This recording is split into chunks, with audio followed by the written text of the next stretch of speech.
রাসূলুল্লাহ সাল্লাল্লাহু আলাইহি ওয়াসাল্লাম ইরশাদ করেছেন, সালাসাতুন হারামাল্লাহু আলাইহিমুল জান্নাহ, তিন শ্রেণীর মানুষের জন্য জান্নাত হারাম। কয় শ্রেণী? আবার বলেন কি হারাম? জান্নাত। নবীজি সাল্লাল্লাহু আলাইহি সাল্লাম বলেন, এক নাম্বার হলো মুদমিনু খামরিন, মদখোর, নেশাখোর, গাঞ্জাখোর, ফুট্টাখোর, বাবাখোর, ডাইলখোর। এই হারামি, তোর জন্য জান্নাত হারাম। হারাম। রাসূলুল্লাহ বলেছেন, এক নাম্বার নেশা, গাঁজা, ইয়াবা, মদ, এই অসভ্য অভ্যাস যার, তার জন্য জান্নাত হারাম। কোরআনুল কারীমের মধ্যে স্পষ্ট আছে, সূরা মায়েদার মধ্যে আল্লাহ তাআলা ইরশাদ করেছেন, ইয়া আইয়ুহাল্লাযীনা আমানু, হে ঈমানদারগণ, ইন্নামাল খামরু, নিশ্চয় মদ, ওয়াল মাইসির, জুয়া, ওয়াল আনসাব, মূর্তি পূজার বেদি, যেখানে মূর্তি পূজা করা হয়, ওয়াল আজলাম, ভাগ্য নির্ধারক তীর, রিজসুম মিন আমালিশ শাইতান, এগুলো একেবারে শয়তানের নিকৃষ্ট কাজ। ফাজতানিবুহু, আল্লাহ বলে এগুলো বান্দা ছেড়ে দাও।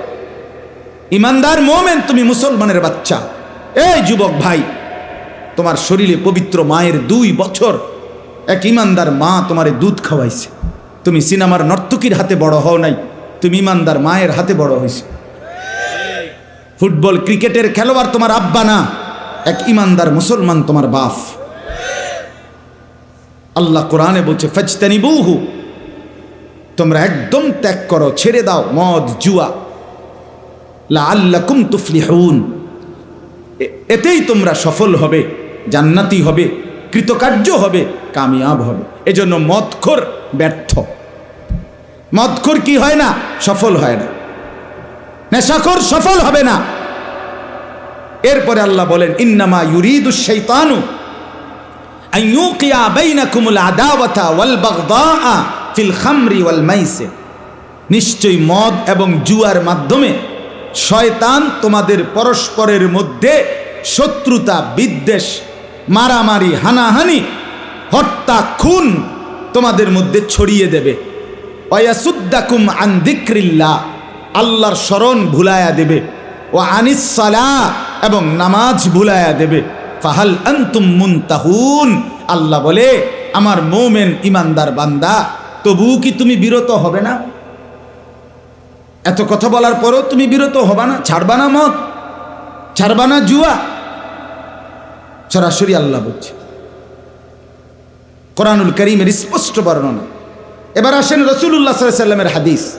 আল্লাহ নবী সাল্লাল্লাহু আলাইহি সাল্লাম বলেন, লা তাশরাবিল খামরা, নবীজি বলছে মদ খেও না। ফাইন্নাহা উম্মুল খাবাইস, সমস্ত অশ্লীলতা, বেহায়াপনা, অসভ্যতা, নোংরামির মূল আল্লাহর নবী বলেছেন মদ। উম্মুল খাবাইস, সমস্ত খবিসের মূল, খবিসের মূল। স্পষ্ট কথা বলছি বাপ, আপনাদের সচেতনতার জন্য। রাসূলুল্লাহ সাল্লাল্লাহু আলাইহি সাল্লামের হাদিসের দ্বারা স্পষ্ট বোঝা যায়, যেখানেই নেশা, যেখানেই মদ, যেখানেই নেশা, প্রতিটা নেশাখোর, সাফ মনে রাখেন, আমার ভাই বসেন, 1 মিনিট বসেন, পরে উঠাইয়েন, আপনি এখন শুনেন মনোযোগ দিয়ে। যেখানেই নেশা, মনে রাখবেন, যেখানেই মদ, যেখানেই নেশা, কসম খোদার, সেখানেই জেনা, সেখানেই ব্যভিচার। প্রত্যেকটা নেশাখোর জেনাখোর, প্রত্যেকটা মদখোর ব্যভিচারী। যার হাতে মদের বোতল, সে নারী ছাড়া সুখ পায় না, সে ব্যভিচারী, সে দুশ্চরিত্র, সে জেনাকার। নেশার দ্বিতীয় ধাপ, নেশার পরের লাইন জিনা, ব্যভিচারী। যেখানেই মদ, যেখানেই ইয়াবা, যেখানেই নেশা, সেখানেই জিনা। গত 1 সপ্তাহে, কয়দিনে জাহাঙ্গীরনগর ইউনিভার্সিটির যে নারী ধর্ষণের ঘটনায় সারা দেশ তোলপাড়, তার পিছনে এটাই মূল কারণ, ইয়াবা। ই আবার হিসাব কিতাব বনে নাই, গণধর্ষণের শিকার নারী। এই জন্য নেশাখোর ব্যভিচারী, নেশাখোর মানে ধর্ষক। সাফ কথা। আরো ভয়ঙ্কর কথা শুনবেন। নবী সাল্লাল্লাহু আলাইহি সাল্লাম বলেন, ওমান শারিবাল খামরা, যে নেশা করে, মদ খায়, আবার ট্যাবলেট নেয়, এইগুলো তারা কাসসালা, তার নামাজ ছুটে যায়। এটা তো আছেই। সবচেয়ে ভয়ানক কথা, আমার এটা বলতেও শরীর শিহরে ওঠে, ওয়া ওয়াকা আলা আম্মাতিহি ওয়া খালাতিহি। নবীজি সাফ বলছেন যে নেশা করে সে অচিরেই আপনজন, ঘনিষ্ঠজন, আপন মামি, ফুফি, খালা, আপন মামাতো বোন, ফুফাতুন, চাচাতো বোন, আপন রক্তের এই ঘনিষ্ঠ মানুষদের সাথে জিনা এবং ব্যভিচার করতে উদ্যত হন।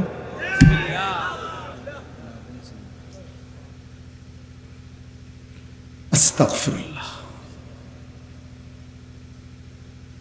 ওয়া বাকা, এটা সরাসরি রাসূলুল্লাহ বলছেন সাল্লাল্লাহু আলাইহি ওয়াসাল্লাম। এজন্য বন্ধু আমার, নেশার আড্ডায় না যাই, এটা তোমারে পচাইয়া গন্ধ ছুড়ে লাগবে, জিন্দেগি এলোমেলো করে দিবে, জীবনটা তছনছ করে দিবে। শেষ পর্যন্ত হতাশা, জিনা, ব্যভিচার, মদ, জুয়া খেললা শেষ করে শেষ পর্যন্ত হারবাল বড়ি খেলেও আর লাভ হইতো, সব শেষ করে দিবে। এজন্য 1 নাম্বার, তার জন্য জান্নাত হারাম, নেশাখোরের জন্য।